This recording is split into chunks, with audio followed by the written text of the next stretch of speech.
नेपालले खेल त जित्यो, एकातिर खुसी लागिरहेको छ, तर अर्कोतर्फ जितको खुसीसँग एउटा ठुलो शङ्का पैदा भएको छ। के नेपालले यस्तै पाराले लिग टूका बाँकी खेलमा जित्न सक्ला? कुशल भुइतेलको शतक, बलरहरूको राम्रो प्रदर्शन र टिमको उत्कृष्ट आक्रमणले नेपालले खेल जित्यो। तर केही दिनपछि सुरु हुने लिग टूको महत्त्वपूर्ण खेलमा पनि नेपालको मिडल अर्डर ब्याटिङ यसरी नै कोल्याप्स भयो भने के नेपाल यत्तिकै सजिलै जित निकाल्न सक्ला? आउनुहोस् आजको भिडियोमा हामी नेपालको जित्ने खेलाडीहरूको प्रदर्शन, सुधार गर्नुपर्ने कमजोरी र लिग टूका लागि आजको खेलबाट नेपालले सिक्नुपर्ने कुराहरूको बारेमा गहिरो विश्लेषण गरौँ। च्यानलमा नयाँ हुनुहुन्छ भने पक्कै पनि सब्स्क्राइब गर्नुहोला। नेपालले जर्सीमाथि उत्कृष्ट जित निकाल्दै यो अभ्यास श्रृङ्खलामा आत्मविश्वास थपेको छ।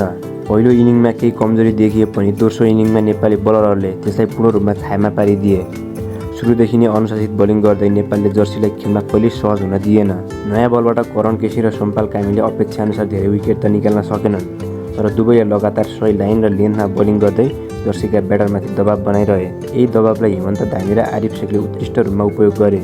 उनीहरूले लगातार विकेट निकाल्दै नेपाललाई पूर्ण रूपमा खेलमा नियन्त्रणमा ल्याइदिए। त्यसपछि सन्दीप लामिछानेसहित अन्य बलरहरूले पनि आफ्नो भूमिका राम्रोसँग निभाए। कुनै पनि समयमा जर्सीको ठुलो साझेदारी बनाउने अवसर भने नेपालले दिएन, तर अन्तिमतिर जर्सीका ब्याटरहरूले राम्रो इनिङ खेल्न खोजे पनि तर उनीहरूले खासै सफल हुन सकेनन्। नेपालले आफ्नो योजना मैदानमा सफलतापूर्वक लागू गरेको देखियो, तर जितको खुसी बीच एउटा पक्ष भन्ने नेपालको अवस्थित समीक्षा गर्नुपर्ने देखिन्छ। किनभने यदि पहिलो इनिङको ब्याटिङलाई गहिरेर हेर्ने हो भने त्यहाँ अझै केही कमजोरी स्पष्ट देखिएका छन्। साथीहरू, एकैछिन अब हामी नेपालको ब्याटिङको कुरा गरौँ। नेपालको ब्याटिङमा हेर्दा एउटा कुरा फेरि पनि स्पष्ट देखियो। सुरुवात राम्रोसँग हुँदा पनि त्यसलाई ठुलो स्कोरमा रूपान्तरण गर्ने समस्या अझै पूर्ण रूपमा समाधान भएको देखिँदैन। कुशल भुइतेलले शतकीय इनिङ खेल्दै नेपाललाई बलियो आधार दिएका थिए। भीम सार्कीसँगको साझेदारीपछि नेपाल निकै राम्रो अवस्थामा देखिन्थ्यो। त्यति बेला यस्तो महसुस भइरहेको थियो कि नेपाल सजिलै 280-300 प्लस पुग्छ। तर जब भीम सार्की आउट भयो त्यसपछि नेपाली ब्याटिङ एकाएक कोल्याप्स हुन पुग्यो।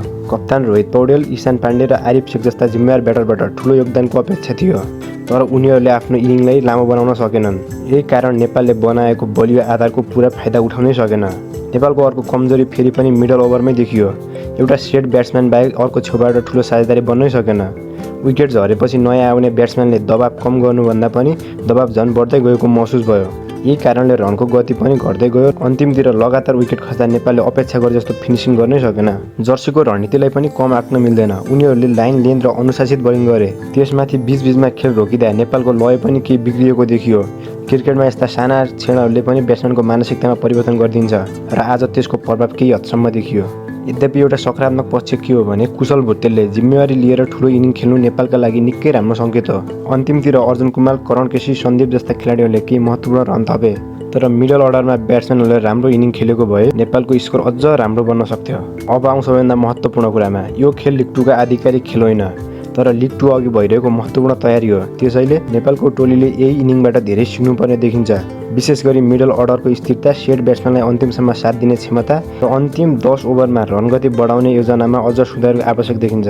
किनभने केही दिनपछि नेदरल्यान्डमा सुरु हुने आइसिसी क्रिकेट विश्वकप लिग डिभिजन 2 को महत्त्वपूर्ण खेलमा नेदरल्यान्ड र नामिबियासँग पनि यस्तै अवस्था दोहोरियो भने नेपाललाई कठिन परिस्थिति आउन सक्छ। त्यसैले आजको इनिङले एउटा सन्देश दिएको छ। नेपालसँग राम्रो सुरुवात गर्ने क्षमता छ, शतक बनाउने ब्याट्सम्यान पनि छन्, तर त्यो सुरुवातलाई ठुलो स्कोरमा बदल्न मिडल अर्डरले अझ जिम्मेवार लिनुपर्ने देखिन्छ। यदि त्यो सुधार भयो भने लिग टूमा नेपाल अझ बलियो टोलीका रूपमा देखिन सक्छ। समग्रमा हेर्दा नेपालले आज धेरै सकारात्मक सङ्केत दिएको छ। बोलिङमा अनुशासन, फिल्डिङमा ऊर्जा र ब्याटिङमा कुशल भुइतेलको उत्कृष्ट इनिङले टोलीको आत्मविश्वास बढाएको छ। तर यही खेलले केही कमजोरी पनि स्पष्ट देखाएको छ, विशेष गरी मिडल अर्डरको ब्याटिङ, राम्रो सुरुवातलाई ठुलो स्कोरमा बदल्न सक्ने क्षमता, अन्तिम ओभरहरूमा इनिङलाई अझ मजबुत रूपमा फिनिस गर्ने पक्ष नेपालको अझै काम गर्नुपर्ने देखिन्छ। केही दिनपछि नेदरल्यान्डमा सुरु हुने आइसिसी क्रिकेट विश्वकप लिग डिभिजन 2 मा नेपालले अझ बलिया टोलीहरूको सामना गर्दैछ। त्यसैले आजको जितले आत्मविश्वास त दिएको छ, तर यही प्रदर्शनलाई अझ उत्कृष्ट बनाउनु पनि उत्तिकै आवश्यक देखिन्छ। यदि नेपालले ब्याटिङमा यी साना कमजोरीहरू सुधार्न सक्यो भने लिग टूमा नेपाली टोली अझ खतरनाक साबित हुन सक्छ। साथीहरू, अब भन्नुहोस् तपाईँको विचारमा नेपालको आजको प्रदर्शनमा सबैभन्दा सकारात्मक पक्ष के लाग्यो र लिग टू अघि सबैभन्दा धेरै सुधार गर्नुपर्ने पक्ष कुन हो? आफ्नो विचार अवश्य कमेन्ट गर्नुहोला। भिडियो मन परेमा लाइक र यस्तै नेपाली क्रिकेट न्युजका लागि च्यानललाई सब्स्क्राइब गर्न नबिर्सनुहोला। हामी अर्को भिडियोमा भेटौँला। धन्यवाद। जय नेपाल, जय नेपाली क्रिकेट।